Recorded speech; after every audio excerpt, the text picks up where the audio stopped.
Hello guys, welcome back dito sa ating Munding channel. Ngayon guys, isang mabilis na naman na topic about sa mga sinyales ng mga manok panabong.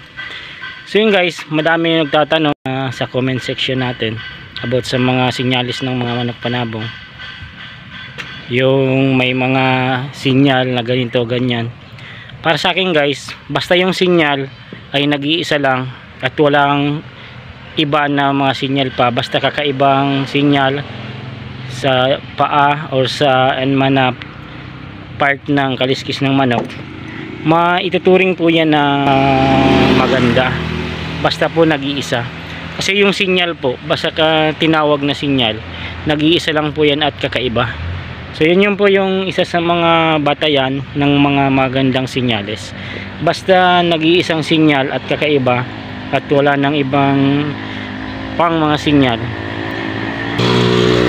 may tuturing po yan na maganda kasi nag-iisa lang siya at kakaiba. So yun guys, sana may naibigay ako sa inyong tip. So yun, thank you guys, maraming salamat. At isa pa pala guys, yung sinyal kasi hiyangan din yan eh.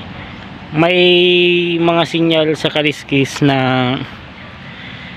pwedeng hiyang nyo or pwedeng hindi. May mga sinyal kasi na sa iba maganda, sa ibang sabungero swerte sila doon, nanalo sila doon.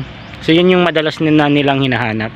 So meron din naman guys na mga tao na hindi nila hiyang yung ganong sinyal, madalas silang matalo doon.